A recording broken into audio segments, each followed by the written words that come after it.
वर्षों से साधु आर्यनंद अपने आश्रम में ध्यान और साधना में लीन थे। उनके प्रवचनों से कई शिष्य प्रभावित होते थे, लेकिन एक दिन उनका एक शिष्य बोला, गुरुदेव, मालिनीपुर नगर में लोग अधर्म और वासना में डूबे हुए हैं, उन्हें आपके प्रवचनों की आवश्यकता है। आर्यनंद ने शिष्य की बात मानी और मालिनीपुर की ओर प्रस्थान किया। यह नगर व्यापार और समृद्धि के लिए प्रसिद्ध था, लेकिन इसके भीतर नैतिक पतन की गहरी जड़ें फैली थीं। रंगीन बाजारों के बीच कई कोठों की चकाचौंध थी, जहां शरीर की नीलामी होती थी। कामिनी इस नगर की सबसे प्रसिद्ध वैश्या थी। अद्वितीय सौंदर्य, आकर्षक मुस्कान और लोगों को मोह में बांध लेने वाली आंखें। परंतु इस बाहरी चमक के पीछे एक गहरी बेचैनी छुपी थी। उसे जीवन का असली अर्थ समझ नहीं आता था। जब उसने साधु आर्यनंद के प्रवचनों के बारे में सुना तो उसका मन जिज्ञासा से भर उठा। ये साधु कहते हैं कि उन्होंने कामनाओं को जीत लिया है, क्या सचमुच ऐसा है? उसने मन ही मन सोचा। मंत्र मुग्ध करने वाला प्रवचन। नगर के मुख्य मंदिर में आर्यनंद प्रवचन दे रहे थे। काम वासना मनुष्य की सबसे बड़ी परीक्षा है, इसे पार किए बिना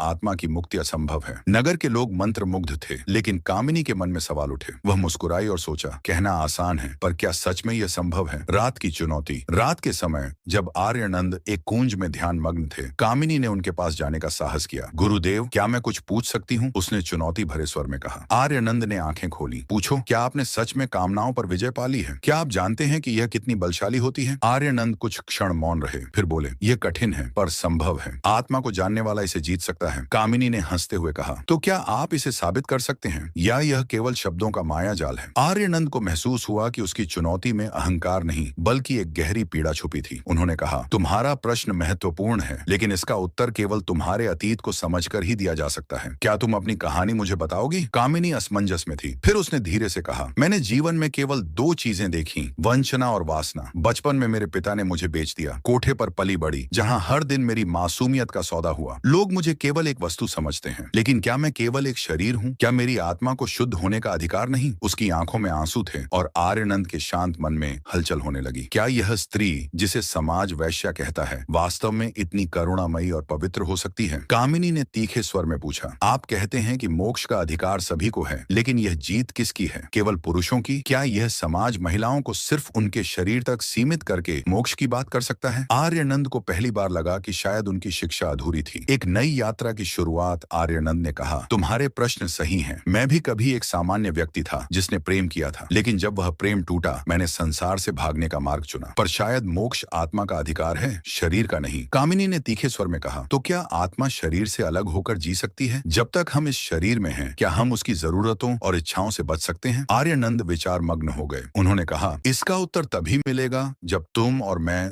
दोनों एक नई यात्रा पर निकलेंगे। तुम अपने जीवन को शुद्ध करने का प्रयास करोगी और मैं अपनी शिक्षा को गहराई से समझने का। कामिनी हंसी। तो क्या यह यात्रा सत्य की होगी या केवल एक और प्रवचन? आर्यनंद ने दृढ़ता से कहा, यह यात्रा सत्य की होगी। धीरे धीरे उनके बीच एक भावनात्मक निकटता बढ़ने लगी। समाज का आक्रोश, लोग बातें करने लगे, यह साधु अपनी तपस्या से भटक गया है, एक वैश्या को अपने पास रख लिया है। कामिनी बोली, गुरुदेव, ये सब मेरी वजह से हो रहा है, मैं यहाँ से चली जाती हूँ। आर्यनंद ने कहा, नहीं, ये तुम्हारा दोष नहीं है। ये समाज अपनी वासना को छुपाने के लिए दूसरों को दोष देता है। हमें लोगों के लिए नहीं, सत्य के लिए जीना होगा। एक दिन कामिनी ने आर्यनंद से कहा, गुरुदेव, मैं आपके प्रति आकर्षित हूँ। यह केवल आपका ज्ञान नहीं, बल्कि आपका स्नेह है जो मुझे बांध रहा है। लेकिन क्या यह सही है? आर्यनंद ने उत्तर दिया, यह सही या गलत का प्रश्न नहीं, यह केवल समझ का प्रश्न है। हमारा संबंध केवल वासना नहीं, बल्कि आत्मिक यात्रा है। नया मोड़। सिद्धार्थ का आगमन तभी एक रहस्यमयी व्यक्ति आश्रम में आया। सिद्धार्थ। उसकी आंखों में गहरी आध्यात्मिकता थी। उसने कहा, तुम दोनों का मिलन एक अद्वितीय शक्ति का उदाहरण है, लेकिन तुम्हें भौतिक बंधनों को तोड़ना होगा। सिद्धार्थ ने उन्हें एक साधना में शामिल किया, लेकिन धीरे धीरे आर्यनंद और कामिनी को एहसास हुआ कि यह साधना नहीं, बल्कि एक छलावा था। सिद्धार्थ वास्तव में एक अंधकारमय शक्ति से जुड़ा हुआ था, जो उनकी ऊर्जा को चुरा रहा था। आर्यनंद और कामिनी ने अपने भीतर की शक्ति को जागृत किया और सिद्धार्थ की काली शक्तियों को पराजित किया। अंतिम निर्णय, नया जीवन। अब वे समझ चुके थे, आध्यात्मिकता केवल तप और त्याग में नहीं, बल्कि संतुलन में है। उन्होंने एक नया आश्रम स्थापित किया, जहां वे समाज के वंचित लोगों की मदद करने लगे। कामिनी अब एक शिक्षक बन चुकी थी, जो आत्मसम्मान और प्रेम सिखाती थी। आर्यनंद और कामिनी की यह यात्रा यह साबित करती है कि अंधकार से प्रकाश की ओर जाने का रास्ता हमेशा भीतर से शुरू होता है।